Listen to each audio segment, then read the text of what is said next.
జగన్ నెల్లూరుకు వచ్చారు వెళ్లారు. పర్యటన సందర్భంగా ఎంత టెన్షన్ కనిపించిందో ఆయన వెళ్లిన తర్వాత కూడా అదే పొలిటికల్ హీట్ కొనసాగుతోంది. మాజీ సీఎం టూర్లో వైసీపీ నేతల నిబంధనలు అతిక్రమించారంటూ వరుసగా కేసులు నమోదవుతున్నాయి.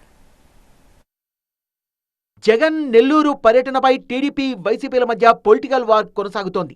జగన్ నెల్లూరు పర్యటన సందర్భంగా వైసీపీ నేతలు నిబంధనల్ని ఉల్లంఘించారని ఆరోపించిన అధికార పార్టీ నిబంధనల్ని అతిక్రమించిన వారిపై చర్యలు తీసుకోవాలని డిమాండ్ చేసింది. మరోవైపు జగన్ పర్యటన సందర్భంగా వైసీపీ నేతలు కార్యకర్తలు నిబంధనల్ని ఉల్లంఘించారంటూ పోలీసులు 4 కేసులు నమోదు చేశారు. మాజీ మంత్రి ప్రసన్న ఇంటికి వెళ్లే రోడ్డుపై ఏర్పాటు చేసిన బ్యారికేడ్లు తొలగించారు కార్యకర్తలు.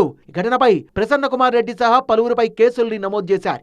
కార్యకర్తలు ధర్నా చేయడం వల్ల రోడ్డుపై ట్రాఫిక్ కు తీవ్ర అంతరాయం ఏర్పడిందనే కారణంగా మరో కేసు నమోదైంది. నిబంధనలకు విరుద్ధంగా వైసీపీ నేతలు బైక్ ర్యాలీ చేపట్టారంటూ మరో కేసు, జగన్ ను చూసేందుకు వెళ్తూ ప్రభుత్వ ఆసుపత్రి గోడను కూల్చేశారంటూ వైసీపీ నేతలపై దర్గామిట్ట పోలీస్ స్టేషన్ లో కేసు నమోదు చేశారు. ప్రభుత్వం ఇచ్చిన హామీలు నెరవేర్చకుండా డైవర్షన్ పాలిటిక్స్ చేస్తోందని వైసీపీ విమర్శించింది. ప్రతిపక్ష నేత రోడ్డుపైకి వచ్చేలా ప్రభుత్వమే వ్యవహరిస్తోందని మండిపడ్డ మాజీ మంత్రి కారుమూరి నాగేశ్వరరావు జగన్ రోడ్డుపైకి వస్తే జనం రాకుండా చేయాలని చూస్తున్నారన్నారు. చంద్రబాబు నాయుడు గారు ఏం చేస్తున్నారో ఆయనకే తెలియట్లేదు. ఇక లోకేష్ గారు అయితే ఎంతసేపు కూడా అరెస్టులు, వాళ్ళని జైల్లో పెట్టాలి, వీళ్ళని జైల్లో పెట్టాలి. ఒక ప్రతిపక్ష నాయకుడు రోడ్డు మీదకి వచ్చే కార్యక్రమం ఎవరు చేశారు? మీరే చేశారు. మీరు రైతులకి గిట్టుబాటు ధర కల్పిస్తే ఆయన రోడ్డు మీదకి వస్తారా? మామిడికాయలకి గిట్టుబాటు ధర కల్పిస్తే రోడ్డు మీదకి వస్తారా? ఆయన ఈ అరెస్టులు చేయకుండా ఉంటే ఆయన రోడ్డు మీదకి వస్తారా? ఆయన రోడ్డు మీదకి వస్తే జనం రాకుండా చేయాలి. ఇదే మీ పరిపాలన. వీళ్ళ మీదే జగన్మోహన్ రెడ్డి గారు ప్రతిపక్ష నాయకుడి మీదే 14 నెలలు అయింది మీరు అధికారంలోకి వచ్చి. ఏ రోజు చూసినా జగన్మోహన్ రెడ్డి గారు.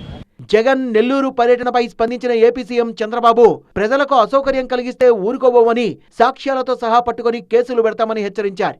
మంచిగా తిరిగితే నాకేం బాధ లేదు, మీరు పోయి చెప్పండి, నన్ను తిట్టండి, తిడితే ప్రజలకే నేను చెప్తా, ప్రజలే అర్థం చేసుకుంటారు ఎవరేం చేశారో.